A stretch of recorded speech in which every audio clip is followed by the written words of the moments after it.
여러분 안녕하세요. 신정훈입니다.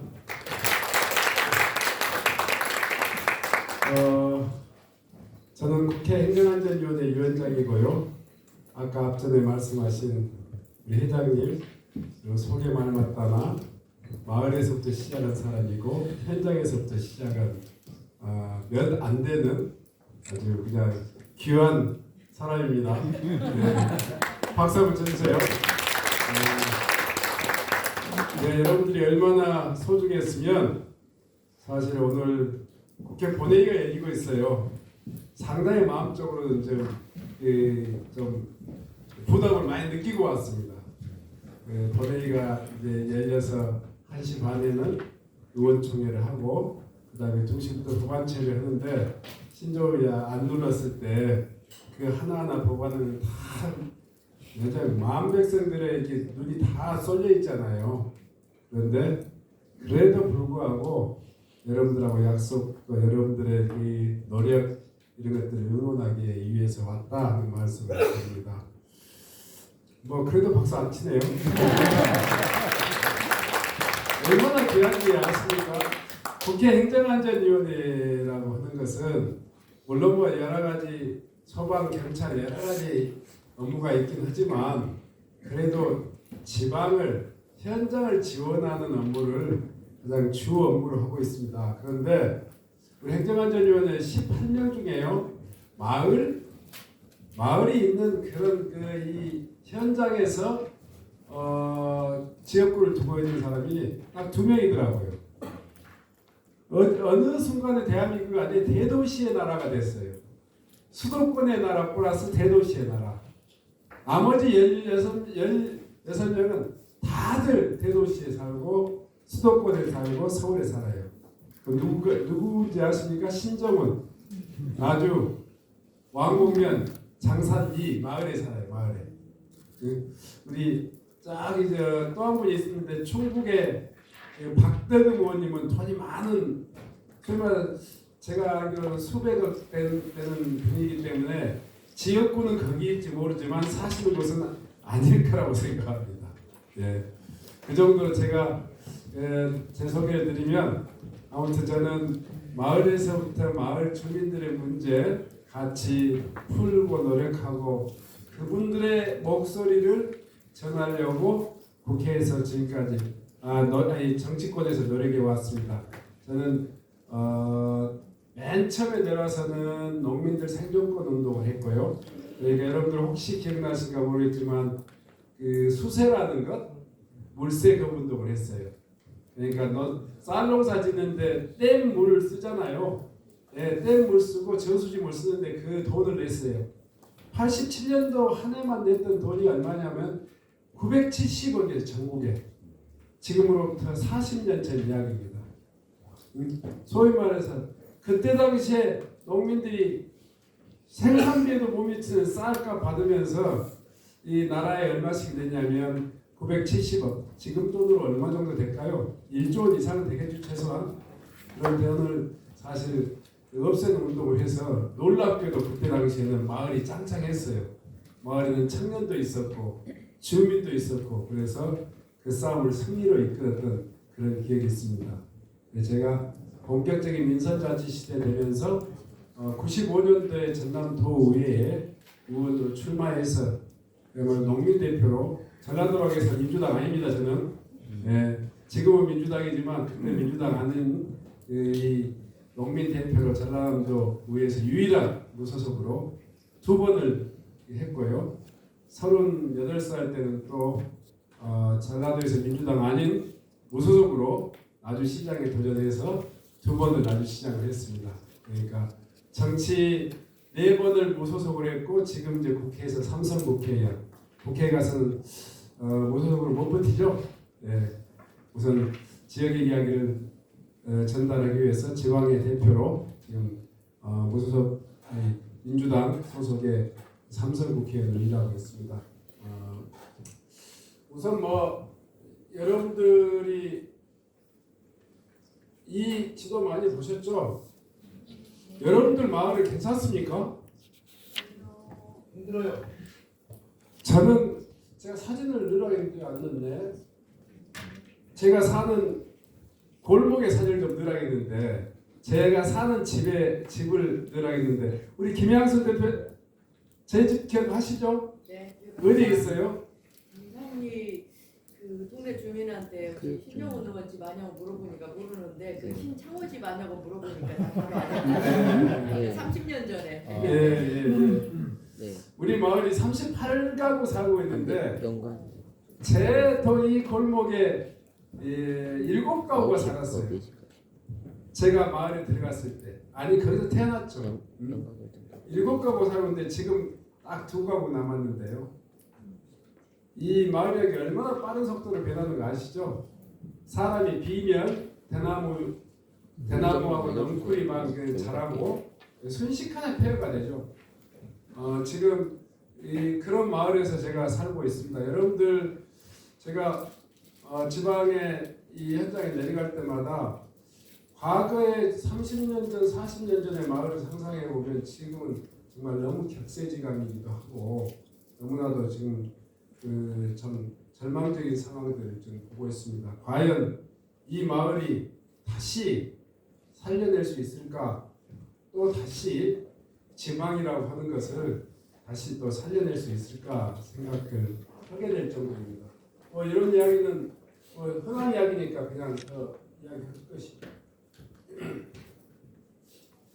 첫째는 수도권 집중이라고 하는 것이 지방 소멸의 상관관계가 있는 그래프를 한번 그려봤습니다. 파란색은 수도권 집중도가 이제 지금 계속 진전돼 가지고 19년도에 50%를 넘어가지고 지금은 무려 57%까지 아니 50%를 훨씬 좀 뛰어넘은 그런 그래프를 보고 있고요. 상대적으로 지방 소멸 위험 지수를 기준으로 해서 전체 지자체가 어느 정도 지금 상황인가를 보면 이미 2024년도에 50%를 훨씬 넘었죠. 그래서 전국 지방이 모두가 이 좀 소멸 위기로 좀 접어들고 있는 상황입니다. 그 원인이 뭘까?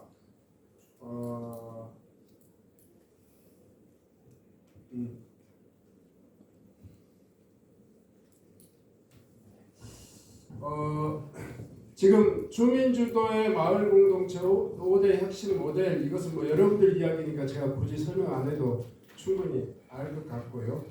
저는 마을 공동체라는 이야기를 하기 전에 사실 이 자리 구자인 박사님 보시죠. 예. 저 연길마을 많이 다녔었습니다.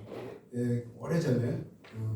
근데 그때는 마을이 지방의 한 요소이다 보니까 이것을 잘 만드는 것은 지방의 문제라고 생각했고 또 여러 가지 지방 문제 중에 하나로 생각을 해서 그렇게 그 문제에 집중은 못했습니다만은 저도 마을에 대해서 항상 관심은 갖고 살았다 생각합니다. 저는 이제 대개 제가 했던 일들은 지방에서 현장에서 만들던 정책이 지방을 살리려고 했던 정책을 가지고 여러분들한테 이야기할 수밖에 없을 것 같아요. 여러분들이 마을에 대한 집중적인 전문가니까 그 이야기는 접어두고 제가 했던 이야기를 중심으로 해서 쭉 전개해 보겠습니다.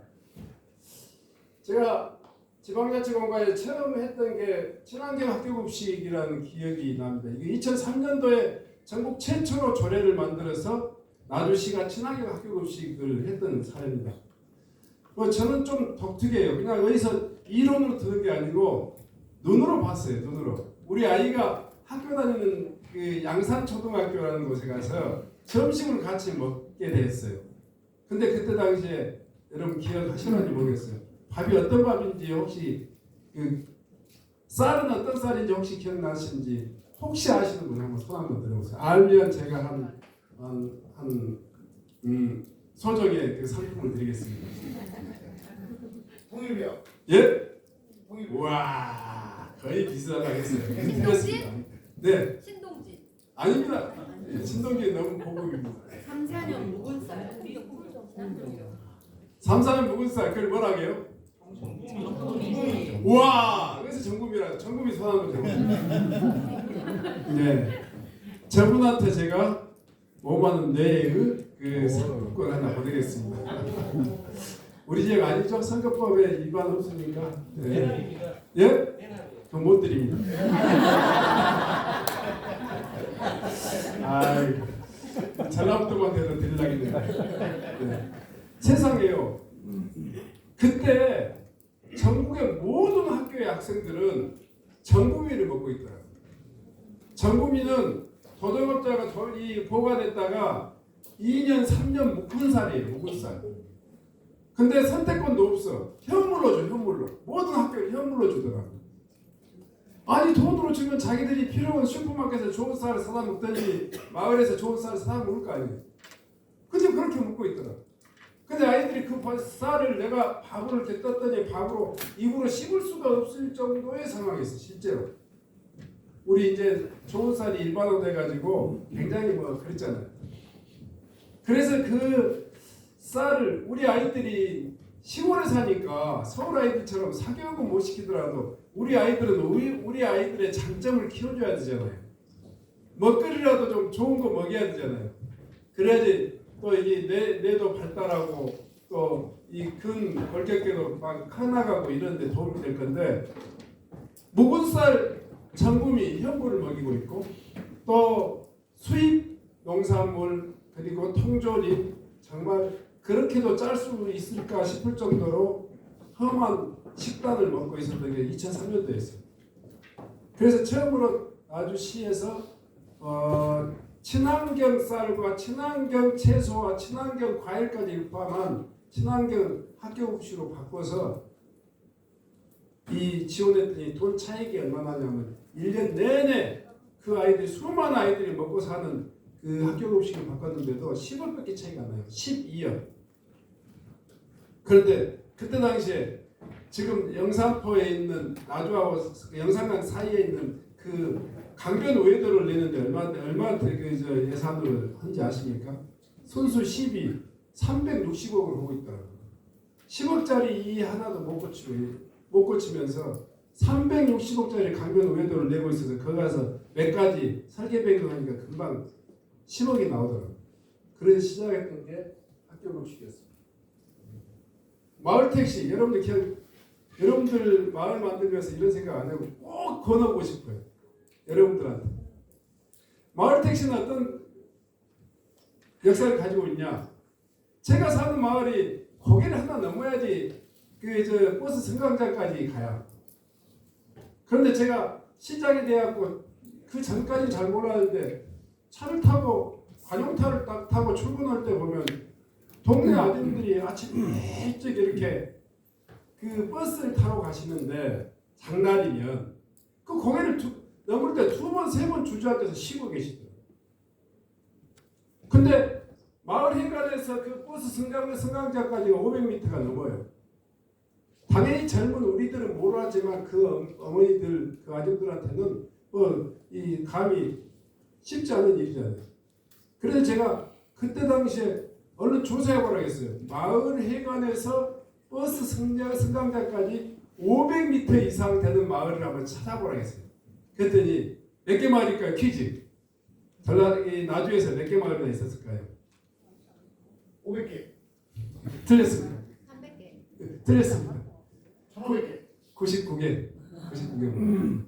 지금같이 제가 만약에 지금 그때의 시작이었다면 한 100m나 200m 이상 떨어진 마을을 조사했을 거예요. 왜냐하면 더 노래가 있기 때문에. 500m 엄청 길잖아요. 여러분들 500m 걸어 다니는 보셨어요? 50m도 안 걷잖아요. 근데 500m를 언니들이 걸어가지고 승강장까지 가서 거기서 버스를 기다리다가 재수 좋으면 잘 만나고 그렇지 않으면 1시간 기다리잖아요. 그래 누가 마을에 살겠어요. 그래서 그 마을에다가 내 어느 때가 났어요. 영산포 터미널, 나주 터미널에 앞에 택시가 서 있는데 택시가 다들 2시간, 3시간씩 기다리고 있었어요. 그잖아요. 그 사람들 가난해 손님이 없으니까 그러고. 그래서 그 마을 택시, 그 택시를 그 전에 버스를 이 99개 마을에다가 넣으려고 했더니 재정으로 보니까 한 10억 정도 들더라고요. 그런데 버스 버스가 들어갈 수 있는 만큼 길을 넓혀야 돼. 그런데 택시는 그냥 갈 수 있잖아요. 택시를 넣어봤더니 38,000, 3분의 1밖에 돈이 안 들어요. 그래서 마을 택시를 했었던 것이 우리나라 대한민국 마을 택시의 원조입니다. 여러분들 100원 택시니 뭐니 이건 다 사실은 원조는 여기에 있습니다. 농기계 임대은행 이것도 마찬가지입니다. 마을하고 좀 상관이 있으니까 이야기할게요. 여러분들 뭐 10마디기 짓는 사람이나 뭐 50마디기 짓는 사람이나 100마디기 짓는 사람이나 다 트랙터를 500마력짜리 이상을 갖고 가져야 농사 짓지 않습니까? 근데 100마디기 짓는 사람한테는 필요한 농기계일 수 있지만 10마디기 있는 사람한테는 너무 과하잖아요. 그게 다 비시되고 있잖아요. 그래서 농기계는 우리가 이 나주시가 구입, 보관, 수리 또 임대까지 해줄게. 당신들은 필요할 때만 갖다 써라 하는 게 이 농기계 임대은행입니다. 그 외에도 제가 요즘 뭐 어디 자료에 나와 있던데 그 공동체 밥상이라고 하는 것. 농번기철에 또 일손도 없는데 부부가 일을 하고 갔다가 집집마다 점심때 가까이 되면 부인이 집에 들어와서 밥을 하잖아요. 그러지 말고 마을마다 우리가 급식 도우미를 제공해 드릴 테니까 이 식자재를 같이 공동으로 해서 마을에서 식사하도록 했던 것도 아마 마을에 있었던 주민들의 고민을 제가 직접 봤기 때문에 가능했던 일입니다. 뭐 세 가지 정책 공동청 현장 중심이라는 것도 너무 당연한데 현장에서 지역 주민들이 이 느끼는 것 대한민국 모든 마을이 똑같지는 않잖아요. 이 마을은 이런 특징이 있고 저 마을은 저런 특징이 있고 장목별로도 다르고 또 산촌과 이 평야지대 다르고 현장 중심에서 출발한 그런 정책들이 때문에 성공했다. 두 번째는 행정이라든가 이 관 중심이 아니라 지역 주민 중심으로 문제를 바라보고 접근했다. 세 번째로는 대한민국 모든 법은 대한민국 일괄되지만 적용을 받는 현장은 다 다르더라고요. 지역마다 다 특징이 있는데 현장에서 부딪히는 문제 그런 것들을 풀려고 했던 것이 아마 이런 정책의 성공이더라고요. 제가 이제 조금 마을이 좀 비약이 있습니다. 제가 오늘 여러분들하고 마을을 이야기해야 되는데 마을하고 닮은 이야기, 마을하고 연관된 이야기를 지금 하고 있는데요. 제가 지금 우리 이재명 정부 들어서서 어떻게 지금 우리가 마을 정책을 대하고 있는가 하는 것들을 그냥 지금 현재 논의되는 이야기로만 조금 응용해서 말씀드리겠습니다. 마을기업 육성지원법 여러분들 아시죠? 너무 잘 아시니까. 마을기업 육성지원법은 이미 통과돼서 이제 시행이 됐고 올해 50억 이상 지금 현장에 지금 신규 마을기업 또 다시 재지정 마을기업 또 성공된 마을기업 이런 것들을 지원하기 위해서 예산이 많이는 못 세웠습니다만은 한 56억 정도 예산이 세워져 가지고 여러분들이 하는 일들을 지원하게 되어 있습니다. 청년 여성 중심의 기업들은 또 이제 여러 가지 구매 특례라든가 이런 것들을 통해 가지고 마을을 기반으로 해서 여러분들이 경제 활동을 하는 데 있어서 직접적으로 경제적인 시장에 참여하는 그런 마을에 있어서는 지원할 수 있는 그런 근거를 만드는 법이 통과됐고요. 주민자치 육성법, 민주시민교육법 이렇게 제가 좀 나눠봤습니다. 하나는 경제. 사실 마을이 무너진 가장 큰 이유는 경제가 많이 무너져서 그렇죠. 제가 제일 신경을 많이 썼던 게 사실은 이 양곡관리법입니다. 제가 문재인 정부 때 청와대 농업비서관이었거든요. 사실 농촌에 사는 사람들이 자기가 봄철 여름철 열심히 농사지어 가지고 시장에 내다 파는 그 물건이 나름대로 자기 삶의 표현이기도 하고 자존심이잖아요. 근데 쌀이 지금까지 어땠어요? 가을에 농사지어서 팔렸습니까? 남아도니까 그놈 짊어지고 가서 군청 앞에다 쌓아놓지 않습니까? 그 2달, 3달 눈비 맞춰가지고 그야말로 그 푸대가 다 터질 정도 상황이 되면 이제 그냥 헐값으로 이제 그 소위 말해 이 농협에서 일괄 구매해 가는 그런 방식으로 했었단 말이에요. 저는 이 왜 쌀 이야기를 하냐면 쌀은 전체 지역 사람들이 짓는 농사 중에 가장 그 보편적인 작목이었는데 어찌된 일인지 대한민국 정부는 지금까지 한 번도 쌀값을 제대로 쳐줘 본 적이 없어요. 그러다 보니까 가을철만 되면 농민들의 자존심이나 자긍심이 막 그야말로 무너지는 거죠. 그래가지고 30년, 40년 이렇게 살아왔었는데 그래서 제가 청와대 농업비서관일 때 가장 먼저 신경 썼던 게 어떻게 하면 이 쌀 문제를 해결할 수 있을까? 농민들의 자존심, 이건 돈보다도 더 중요한 자존심이다. 마을 사람들의 가장 주 생계수단이고 기본급이나 마찬가지인 거다.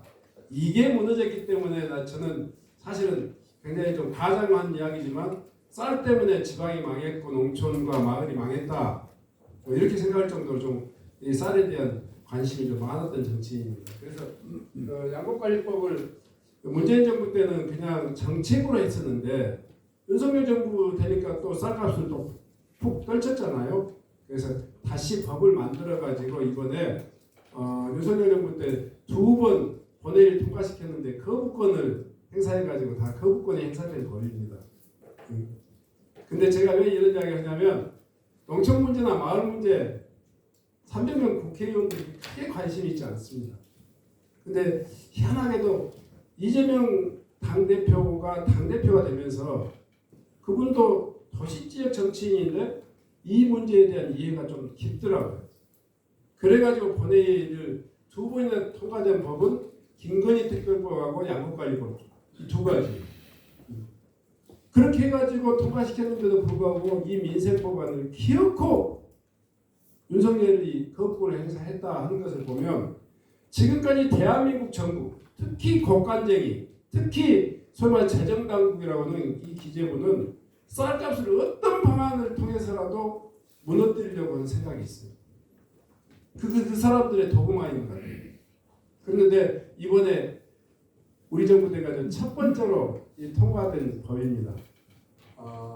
그래서 이 법을 양곡관리법을 보면 이제 양곡관리법하고 한우법 또 농산물 가격안정법을 통과시킴으로써 처음으로 지역에 사는 마을에 사는 사람들의 생산한 농산물에 대한 가격을 정부가 적정히 보전해 주려고 하는 그런 큰 기조가 생겼습니다. 만약에 양곡관리법이 제가 조금 더 이걸 과장해 보면 양곡관리법이 10년만 더 빨리 통과됐어도 그러니까 쌀값이 10년만 더 빨리 제 가격 정상적인 거래가 됐다 하더라도 농촌과 마을이 이렇게 무너지지 않았지 않겠는가 이렇게 생각합니다. 두 번째로 여러분들한테 좀 주목해서 한번 봤으면 좋겠는 게 지역사랑 상품권법. 여러분들 잘 모르시는 것 같아서 제가 간단히 설명할게요. 지역사랑 상품권 잘 아시죠? 뭔지? 네. 할인율을 보조해줘서 지역에서 소비를 좀 더 촉진하는 그런 제도인데 이재명 대통령이 성남시장일 때 만들었던 제도예요. 그런데 이 농촌 지역은 희한하게도 그 지역의 생산도 부족하지만 생산된 그 GRDP나 그 개인의 생산들이 다 소비는 밖으로 다 해버려요.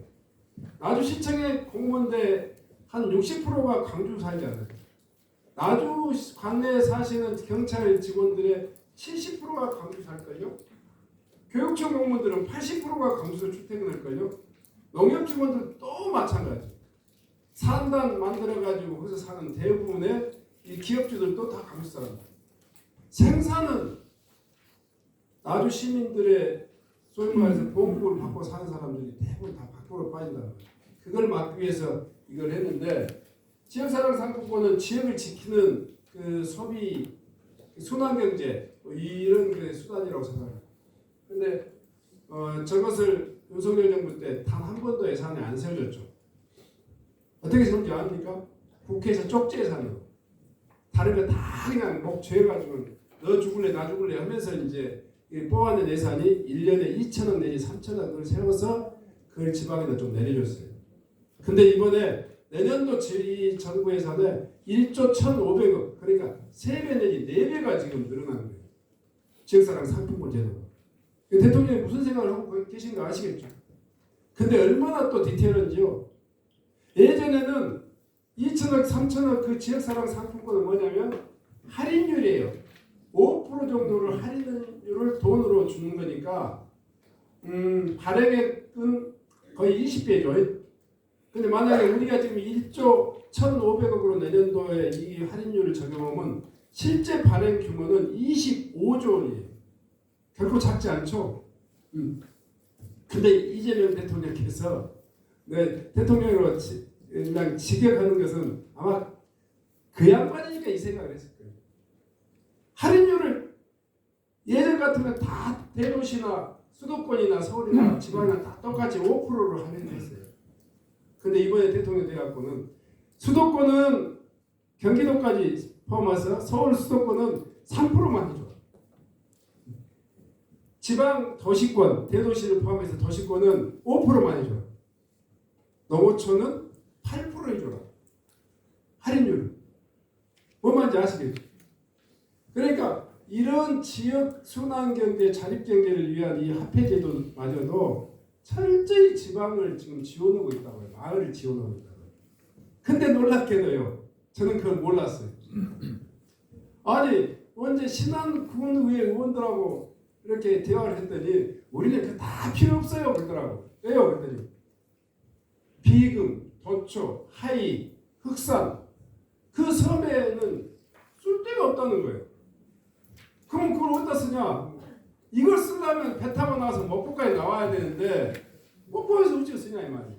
또 목포는 신안군이 아니어서 다시 앞에 도로 돌아가야지 쓸 수 있다는 거예요. 그래서 내 머리가 얼마나 나도 시골에 사는 사람인데 나도 깜짝 놀라서 그 동네는 그러겠다 생각했는데 우리 마을은 어떤가 한번 가봤어요. 나주시 왕곡면. 여러분들 유성 사진으로 지금 얼른 검색하면 금방 나와요. 왕곡면에 몇 개의 소위 말해서 가게가 있는지. 왕곡면 제가 사는 그래도 광주하고 좀 가까이 사는 데인데 제가 사는 왕곡면에 연소제재 미장원 있을까요 없을까요? 없어요. 이발소 있을까요 없을까요? 없어요. 짜장면집 있을까요 없을까요? 없어요. 켄터키 치킨집 있을까요 없을까요? 없어요. 슈퍼마켓 있을까요 없을까요? 있어요. 그런데 여러분들이 상상하는 슈퍼마켓 아닙니다. 전빵입니다. 전빵. 제가 그것을 사진 찍어갖고 행안부 장관 앞에서 이렇게 설명을 한번 했어요. 이런 실정인데 놀랍게도 그 농협연세점이라는 게 딱 하나 있어요. 그건 못 쓰게 돼 있어요. 지금. 그냥 매출 규모 30억 이상의 매장은 지역사랑 상품을 못 쓰게 한다. 생각해 보세요. 대도시에서는 그 당연한 이야기예요. 대형 마트에서 대도시에서 지역사랑 상품을 줬는데 대도시에서 대형 마트에 가서 백화점에서 쓰면 되겠어요? 안 되겠어요? 당연히 안 되죠. 근데 대도시는 당연히 그 외의 기타 등등의 상권이 많잖아요. 중소도시는 어때요? 면적은 어때요? 농촌 쪽은 어때요? 전혀 다른 거예요. 서울에서 1가구 2주택이 금기시 되는 것처럼 지방에서 1가구 2주택하고 또 다르잖아요. 적용 기준이 달라야죠. 그래서 지역의 모든 정책이 서울에서 만드는 정책은 불안정할 수밖에 없어요. 근데 그것까지를 보고 이재명 대통령이 지역사랑 상품권 저는 제가 대표 많이 세우는데 예산을 세우면서 그런 디테일한 설계를 했더라 이 말이에요. 여러분들 저는 오늘 오면서 그런 생각했어요. 여러분들이 사는 마을에 만약에 작은 이 가게가 있을 때 그런 마을은 한 20% 정도 할인해 줬으면 좋겠다. 특별히 그런 마을 공동체가 활성화되는 데 있어서 생산하는 물건도 잘 팔아야 되지만 그 지역의 거래를 좀 활성화하기 위해서 이런 제도를 좀 더 디테일하게 이재명 방식으로 차이나게 지원해 줬으면 좋겠다 이런 생각했습니다. 농어촌 기본소득법은 여러분 잘 아니까 그만 이야기 드리겠습니다. 요 이야기는 농어촌의 격차를 해소하기 위한 농어촌의 기회에 대한 보상을 해주기 위한 정당한 이 법안들이라고 생각합니다. 이거 당연한 법안들인데 지금까지는 마치 그냥 국가가 성장하기 위해서 당연히 희생돼야 될 그런 구역처럼 여겼던 법이 이 지금까지 이 상황이 현재의 농어촌을 만들어 오지 않았는가 생각합니다. 그래서 저는 마을기업 육성법, 또 농산물 가격 안정법, 그리고 지역사랑 상품권법, 농어촌 기본소득법 이런 것들이 아마 대체로 여러분들이 지금 거주하는 농어촌을 지원하고 마을을 지원하는 그 직간접적인 법안이 아니겠는가 생각해서 여러분들이 잘 활용해봤으면 좋겠습니다. 주민자치 육성법, 이거 뭐 지금 저희들이 논의를 하고 있고 이미 통과되어 있기 때문에 이거 법적 근거입니다. 세 번째로 민주시민교육 활성화법, 이것도 제가 대표 발의했습니다. 이거 뭐 내용들 여러분들 잘 아실 테니까 평생교육법도 되고 또 헌법교육, 민주시민교육법 다양한 내용들이 포함되어 있는 거예요. 이런 것들을 통해서 현장의 민주주의, 현장의 주민들의 삶이 좀 더 활성화될 수 있도록 하기 위한 법들이 진행되고 있습니다.